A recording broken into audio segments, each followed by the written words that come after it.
Stuffed chicken कुलचे वाला।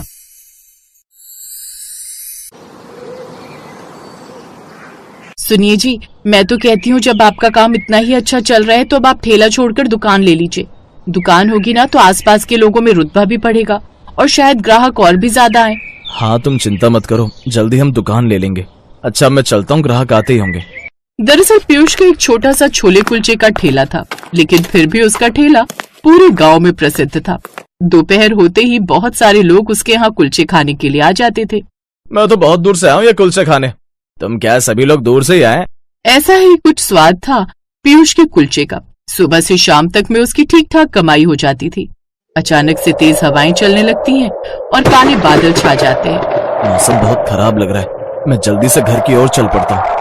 वो ये कह ही रहा था कि थोड़ी ही देर में बारिश शुरू हो जाती है और पीयूष अपना ठेला लेकर घर को जाने लगता है।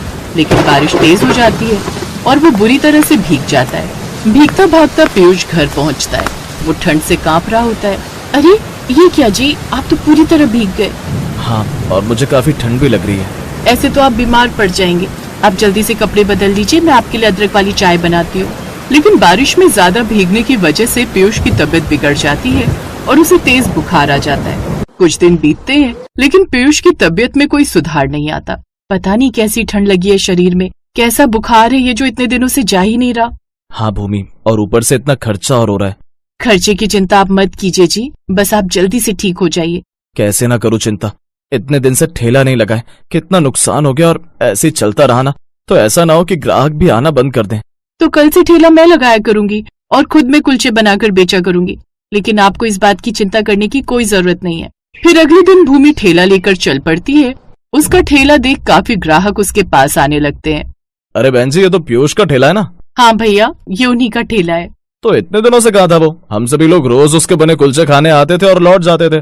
फिर भूमि उन्हें सारी बात बताती है। अब जब तक वो ठीक नहीं हो जाते तब तक मैं ही कुलचे बनाऊंगी। ठीक है बहन जी, फिर एक प्लेट लगा दो। लेकिन उन्हें उसमें वो स्वाद नहीं मिलता जो पीयूष के हाथों में था। सच कहूँ बहन जी, इसमें वो स्वाद नहीं है। आपको पता है मैं बहुत दूर से आता हूँ स्पेशली ये वाले कुलचे खाने, लेकिन इसमें पीयूष के हाथ वाला स्वाद तो है ही नहीं। ये सुनकर भूमि उदास हो जाती है और घर आकर सारी बात पीयूष को बताती है। कोई बात नहीं, कल मैं तुम्हें अपने तरीके से कुलचे बनाना सिखाऊंगा, तुम वैसे ही कुलचे बनाकर बेचना।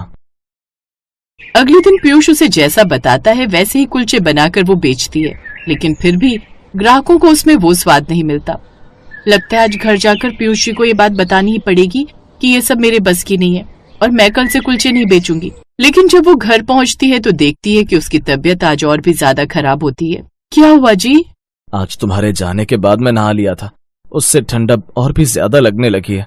तुम भी ना बिल्कुल भी अपना ध्यान नहीं रखते हो। लगता है कल से मुझे ही घर पर रहकर तुम्हारा ध्यान रखना पड़ेगा। नहीं नहीं भूमि, ऐसा नहीं करना। तुम ठेला लगाने जाती रहो, नहीं तो ऐसा ना हो हमारे ग्राहक कोई और ले जाए। अब भूमि उसे कुछ नहीं बता पाती। यूं ही दिन बीतने लगे। फिर एक दिन वहाँ पर विजय नाम का एक आदमी आया जो कि अपना चिकन पकौड़े का ठेला लगा लेता है, जिसकी वजह से अब लोग भूमि के ठेले पर नहीं आते। अब तो कोई भी नहीं आ रहा और जब बिक्री ही नहीं हो रही है तो ठेला लगाने का क्या ही फायदा। इसलिए मैं कल से ठेला लगाऊंगी ही नहीं। शाम को आकर वो सारी बात अपने पति को बताती है। लोगों को अभी भी आप ही के कुलचे याद आते हैं। इस वजह से लोगों ने मेरे पास आना बंद कर दिया है और अब तो ज्यादातर लोग उस पास वाले ठेले पर चिकन पकौड़ा खाने चले जाते हैं। इसी बात की तो चिंता थी मुझे। मैं बीमार हुआ और इसी मौके का फायदा किसी और ने उठा लिया। अब अगले हफ्ते से मैं खुद ही ठेला लगाऊंगा। लेकिन उस एक हफ्ते में लोग विजय के चिकन पकौड़े के आदी हो चुके थे।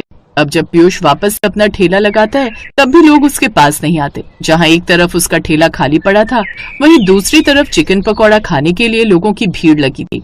शाम को वो भी ठेला लेकर घर लौट आया। पिछले महीने भर में बहुत कुछ बदल गया।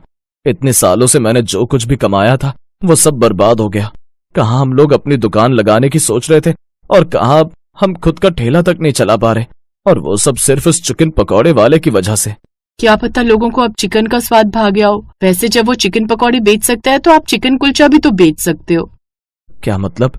मतलब ये कि जैसे लोग स्टफ्ड पराठे बनाते हैं किसी पराठे के अंदर कुछ सब्जियां मिक्स करके, तो वैसे आप भी तो अपने कुलचे में चिकन को स्टफ करके बेच सकते हो। अब उस रोज वो बाजार जाकर थोड़ा सा चिकन लेकर आता है और उस रात वो वही बनाकर ट्राई करते हैं और जब वो खुद उसे चखते हैं तो खुश हो जाते हैं। फिर अगले दिन से पीयूष स्टफ्ड चिकन कुलचा बेचने लगता है। आइए आइए, स्टफ्ड चिकन कुलचा खाइए, एकदम मसालेदार मजेदार।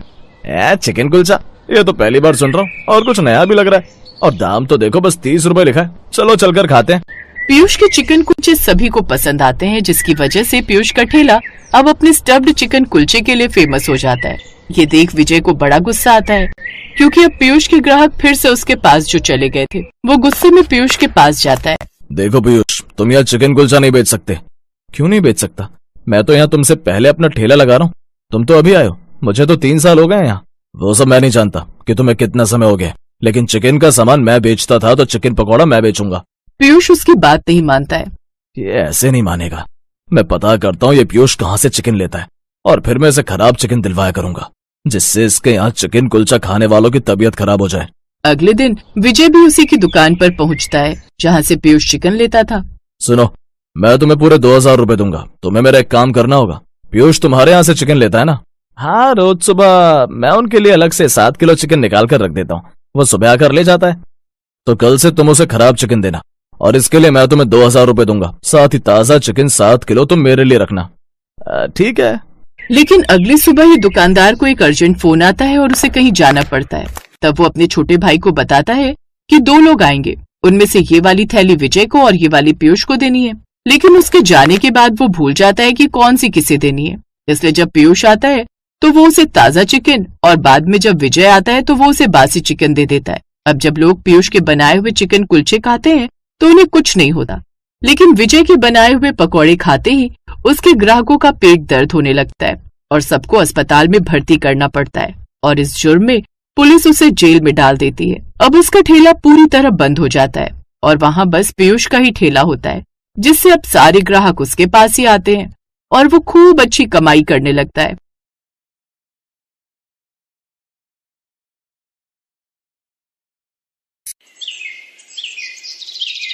रोज की तरह भोला आज भी अपनी तंदूरी चिकन के ठेले पर तंदूरी चिकन बेच रहा था।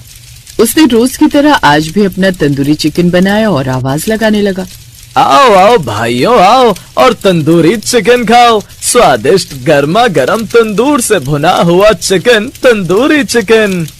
भोला आवाज लगाकर अपने ग्राहकों को बुला रहा था। तभी कुछ लोग भोला की आवाज सुनकर वहां आते हैं। भोला के तंदूरी चिकन की खुशबू सुनकर एक ग्राहक भोला से कहता है, लाओ लाओ भोला भैया, मुझे भी एक प्लेट तंदूरी चिकन खिला दो। अरे जिस दिन सोचता हूँ कि आज चिकन ना खाऊं, उसी दिन तुम्हारे ये तंदूरी चिकन की खुशबू मुझे अपने पास खींच लाती है, और तुम्हारी ये चिकन चीख चीख कर कहती है कि मुझे खाओ, मुझे खाओ। हाँ हाँ मन्नू भैया, क्यों नहीं। अब हंसते हुए भोला उसको तंदूरी चिकन लगाता है और मन्नू तंदूरी चिकन खाकर भोला की तारीफ करते हुए कहता है, अरे वाह भोला भैया, आपने तो हमेशा की तरह बहुत ही स्वादिष्ट तंदूरी चिकन बनाया है। मजा ही आ गया खाकर। मन तो कर रहा है इस चिकन के साथ आपके हाथों को भी चबा जाऊं, लेकिन अगर मैंने आपको मेरा मतलब है आपके हाथों को खा लिया, तो आप ये तंदूरी चिकन कैसे बनाओगे। मन्नू की बातें सुनकर भोला जोर जोर से हंसने लगता है। कुछ ही देर में मन्नू तंदूरी चिकन खाकर वहाँ से चला जाता है, और अब भोला को तंदूरी चिकन बेचते हुए दोपहर हो जाती है। कुछ देर में भोला की पत्नी शोभा और उसकी बेटी खुशी भोला का खाना लेकर आते हैं। भोला की पत्नी कहती है, अब थोड़ी देर मैं आपका स्टॉल देख लेती हूँ, तब तक आप खाना खा लीजिए। हाँ पिताजी, मैं भी मम्मी की तंदूरी चिकन बेचने में मदद करती हूँ। आखिर बच्चों को अपने माँ बाप की मदद करवानी चाहिए, और मुझे तो बहुत मजा आता है ठेले पर खड़े होकर आवाज लगाने में। आवाज बाद में लगाती रहना, अभी तुम्हारी उम्र पढ़ने लिखने और खेलने कूदने की है, ना कि इस तरह तंदूरी चिकन बेचने की। ओफो मम्मी, मैं पढ़ाई करती तो हूँ। मैं तो बस आपको ये कह रही हूँ कि जब तक पापा खाना खा रहे हैं तब तक मैं आपकी मदद करवा देती हूँ। अपनी बेटी की बात सुनकर दोनों पति पत्नी बहुत खुश हो जाते हैं। अब भोला खाना खाने लगता है और शोभा तंदूरी चिकन बेचने लगती है।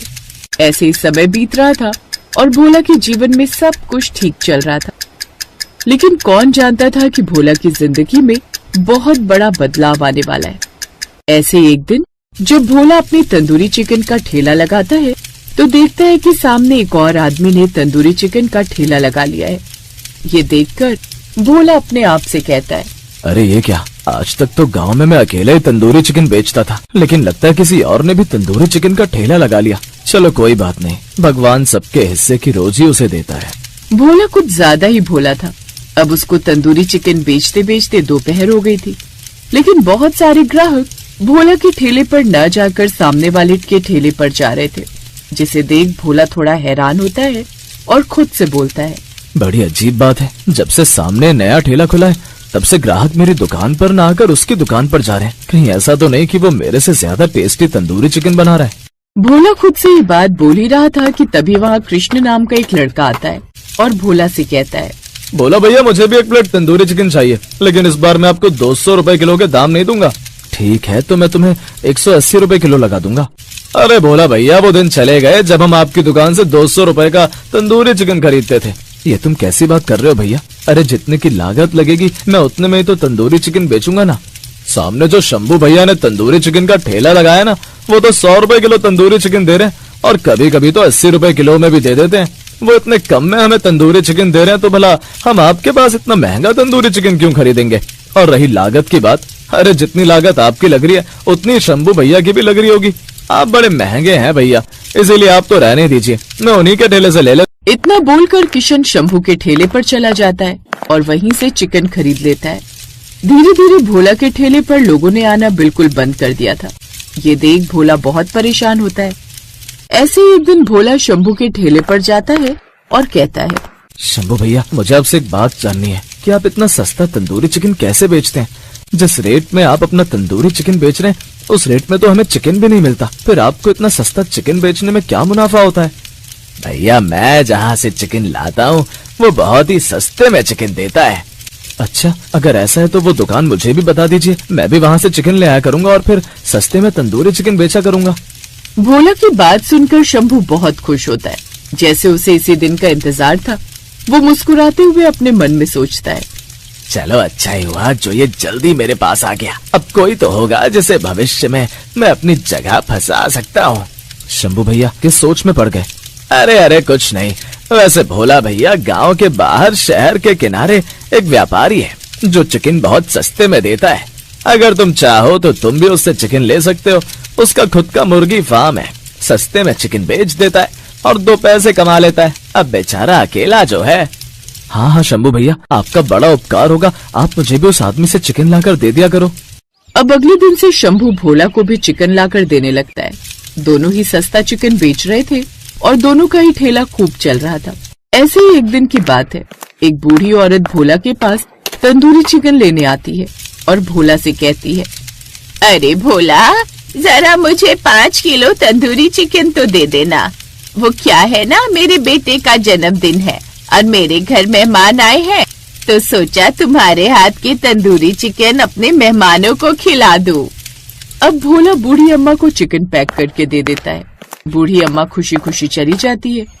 अगले दिन बूढ़ी अम्मा कुछ पुलिस वालों के साथ आती है और कहती है, इंस्पेक्टर साहब यही वो भोला है जिसके ठेले से मैं अपने बेटे के जन्मदिन के लिए चिकन पैक करवा कर ले गई थी और मेरे सभी मेहमान चिकन खाकर बीमार हो गए। आप इसके ठेले के चिकन की जांच करवाइए। जी माँ जी। ऐसा कहकर इंस्पेक्टर तरुण ने भोला की दुकान का सैंपल लिया। उसके बाद बूढ़ी अम्मा बोली, इंस्पेक्टर साहब शंभू के ठेले का भी सैंपल ले लो लगे हाथ। बूढ़ी अम्मा के कहने पर इंस्पेक्टर शंभू के भी ठेले पर जाता है। पुलिस को देख शंभू सारा मसला समझ चुका था, इसलिए वो अपने ठेले के नीचे रखा हुआ अच्छा चिकन निकाल कर दे देता है और कहता है, ये लीजिए, ये रहा मेरा चिकन, आप जांच कर लीजिए, मेरे चिकन में कोई भी खराबी नहीं है। इंस्पेक्टर दोनों की सैंपल लेकर चला जाता है और अगले दिन इंस्पेक्टर भोला के ठेले पर आकर कहता है, भोला तुम्हारा चिकन खराब है, जिसको खाने की वजह से सबकी तबीयत खराब हो रही है, इसीलिए तुम्हें गिरफ्तार किया जाता है। इंस्पेक्टर साहब शंभू का चिकन ठीक है क्या? हाँ भोला, लेकिन ये कैसे हो सकता है? इंस्पेक्टर साहब मैं तो शंभू से चिकन लेता हूँ। अरे भोला भैया, अब जब तुम रंगे हाथ पकड़े गए तो तुम अपने साथ मुझे भी फंसाने चले। देखो भाई साहब, ये सब नहीं चलेगा। अरे पूरे गांव में ये बात सबको पता है कि मेरा चिकन कितना ताजा और अच्छा होता है।